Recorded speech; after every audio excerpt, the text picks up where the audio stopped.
Chez les poissons comme chez l'homme, le stress dépend de l'adrénaline et du cortisol, deux hormones qui ont des effets métaboliques successifs, coordonnés et complémentaires, en augmentant les fréquences cardiaques et ventilatoires, ainsi que la glycémie, mais également en agissant sur les chromatophores, cellules pigmentées des écailles, responsables de l'homochromie variable des poissons et de leur mimétisme. Alors que chez les céphalopodes, ici chez une jeune sèche de 1 cm, plus stressée que mimétique, l'homochromie variable est régulée sur les chromatophores uniquement par voie nerveuse. Chez les poissons, elle est régulée par voie nerveuse mais également hormonale. En effet, la peau d'un poisson peut s'éclaircir instantanément lorsqu'il est stressé, mais plus lentement lorsqu'il arrive sur un fond de sable clair, comme ici avec cette dorade de nuit, alors que ce bar juste à côté, sur un fond d'algues, a un dos plus sombre. Cette différence de vitesse de la réponse biphasique de ces écailles suggère que ce changement de nuance, notamment de gris, est déterminé par deux mécanismes homéostasiques coordonnés et complémentaires, l'un nerveux direct et rapide sur l'écaille, et l'autre hormonal, donc sanguin, plus lent, graduel, mais plus durable.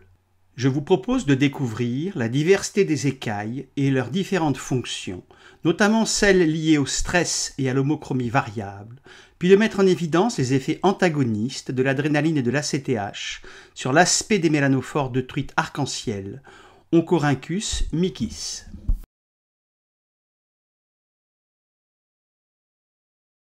Les poissons, qu'ils soient d'eau douce comme ces carpe-coilles ou de mer comme ce gros mérou, sont recouverts d'écailles dermiques qui leur donnent leur couleur spécifique, les rendent imperméables à l'eau et aux ions et les protègent des pathogènes, tout en augmentant leur hydrodynamisme. On remarque sur ce barracuda, gros prédateur pélagique de pleine eau, que la couleur et l'aspect des écailles changent dorso-ventralement, mais également d'avant en arrière. Son dos plus sombre et son ventre plus clair lui permettent de se camoufler dans la colonne d'eau et de se protéger de ses prédateurs tout en pouvant approcher ses proies. La répartition des chromatophores peut à elle seule dessiner des motifs spécifiques imitant le fond sur lequel vit ce chabot de mer, redoutable prédateur benthique. Chez la saule, le côté droit pigmenté et moucheté est peu visible car il se confond avec le sable. Elle peut rapidement, par homochromie variable, changer de couleur, prendre l'aspect du sable, puis s'y enfouir et passer totalement inaperçue. La peau et ses écailles sont aussi un moyen de communication interspécifique lors des relations proie-prédateur et intraspécifique lors des parades nuptiales. Chez le pelmato, les écailles participent au dimorphisme sexuel, à la parade nuptiale et à la défense du nid. Le mâle, territorial et belliqueux, est reconnaissable à ses ocelles sur sa nageoire caudale et la femelle, plus petite, à sa grosse tache rouge ventrale. La diversité de couleurs des écailles des poissons est due à la présence de pigments dans les chromatophores, mais aussi au phénomène de réflexion ou de diffraction de la lumière par les iridophores et les leucophores situés sous les chromatophores. Les différentes couleurs de ces poissons, d'origine chimique pigmentaire et physique par réflexion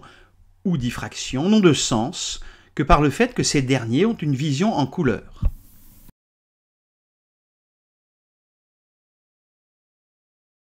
Quand on passe une lame de couteau dans le sens de l'écoulement de l'eau, donc d'avant vers l'arrière, on ne soulève pas d'écailles, mais on racle le mucus qui les recouvre. Par contre, quand on passe la lame en sens inverse, d'arrière vers l'avant, on soulève le bord pigmenté visible des écailles, ce qui décroche leur bord antérieur, plongé dans le derme, et permet d'écailler le poisson. On voit ainsi que les écailles sont plongées vers l'avant dans le derme sur 2/3 de leur longueur, et se chevauchent sur 1/3 de leur longueur, comme les tuiles d'un toit. Le champ antérieur, non pigmenté, enfoncé dans le derme, est en relation avec les systèmes sanguins et nerveux, alors que le champ postérieur, pigmenté, recouvert par l'épiderme, est visible et au contact de l'eau. La peau de cette truite arc-en-ciel, qui porte bien son nom, possède des écailles de couleurs différentes, car leurs chromatophores synthétisent et stockent des pigments dans des vésicules spécifiques. Les mélanophores noirs, les xanthophores jaunes, les érythrophores rouges et les cyanophores bleus vont absorber certaines longueurs d'onde et renvoyer l'autre partie du spectre, celle transmise à travers le tissu pigmenté, qui est responsable d'une couleur chimique. Par exemple, les caroténoïdes jaunes vont absorber le bleu, alors que les caroténoïdes oranges vont absorber le bleu-vert. Sous les chromatophores, les iridophores réfléchissent la lumière avec iridescence et les leucophores la diffusent, ce qui produit une couleur physique structurelle qui change avec l'angle de vue.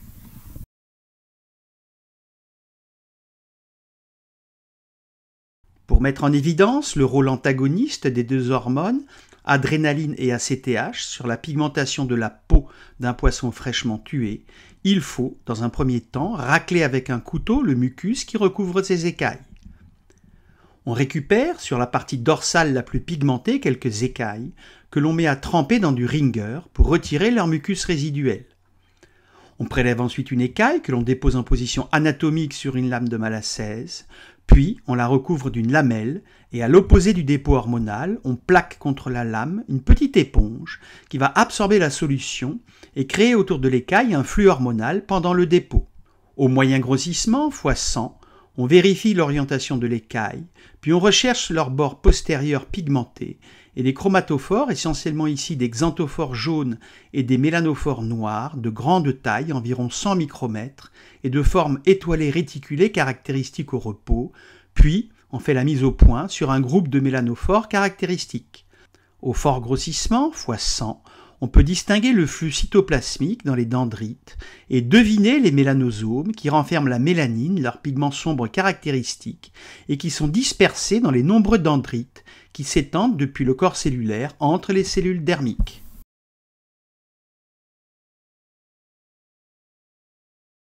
On dépose lentement et en continu à la pipette entre lame et lamelle une solution d'adrénaline à 10-6 mol par litre qui va progressivement remplacer le ringer. On voit en quelques minutes que les mélanophores étoilés réticulés se contractent et deviennent ponctués, ce qui éclaircit l'écaille et la peau du poisson.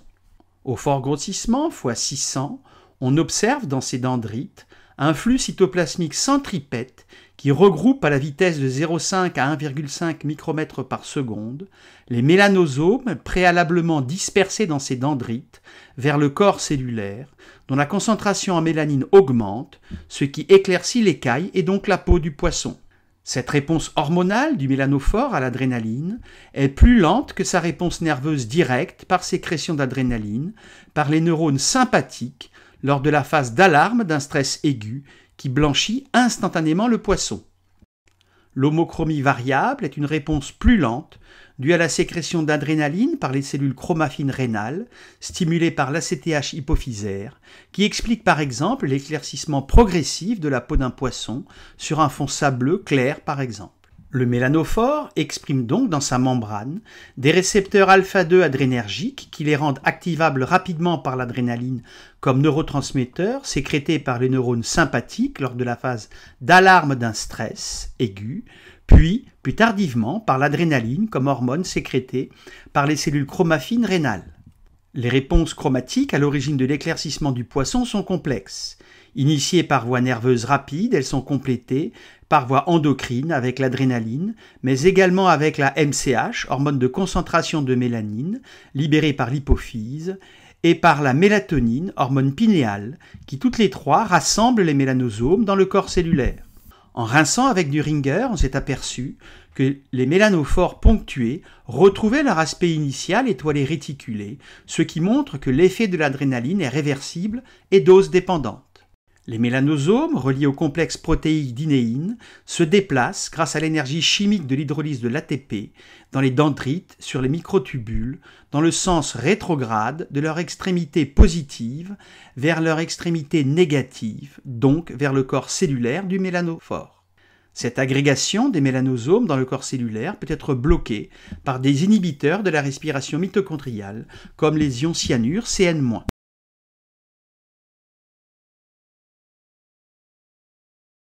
Sur ce même mélanocyte, on dépose une solution de synactène, analogue de la CTH, ou une solution de prednisone, glucocorticoïde de synthèse, analogue du cortisol. La réponse du mélanocyte est moins rapide et spectaculaire qu'avec l'adrénaline, mais on observe quand même au moyen grossissement puis au fort grossissement un flux prograde qui disperse les mélanosomes dans les dendrites, ce qui assombrit l'écaille et la peau du poisson. D'autres hormones, comme la MSH hypophysaire, Melanocyte Stimulating Hormone, agissent sur les mélanophores en provoquant la dispersion des mélanosomes et l'assombrissement de la peau d'un poisson sur un fond rocheux ou algal sombre. Les mélanosomes, reliés au complexe protéique kinésine, se déplacent dans les dendrites de l'extrémité négative vers l'extrémité positive des microtubules, soit vers la périphérie de la cellule, grâce à l'énergie chimique d'hydrolyse de l'ATP, ce qui disperse les mélanosomes dans les dendrites. Cette réaction inattendue des mélanophores à la CTH et au cortisol a été récemment démontrée par Anastasios Samaras et Mikhail Pavlidis du département de biologie de l'université de Crète sur des écailles de bar incubées avec de la CTH, puis avec un inhibiteur de la synthèse de cortisol. Les écailles isolées produisent donc, sous stimulation de la CTH, du cortisol, et cela de manière dose-dépendante. Par ailleurs, elles incorporent du cortisol sur de longues périodes et constituent ainsi un moyen prometteur d'évaluer le stress à long terme chez de nombreuses espèces de poissons téléostéens. Cependant, nous ne pouvons pas, au labo de SVT, sans inhibiteur, dissocier l'effet des analogues de la CTH et du cortisol de celui dû à la dilution de l'adrénaline et donc affirmer avec certitude que ces hormones de synthèse dispersent les mélanosomes. Un grand merci à Perrine et Maureen, adjointes techniques de laboratoire au lycée de l'Elorme de Landerneau, pour leur investissement dans ce projet.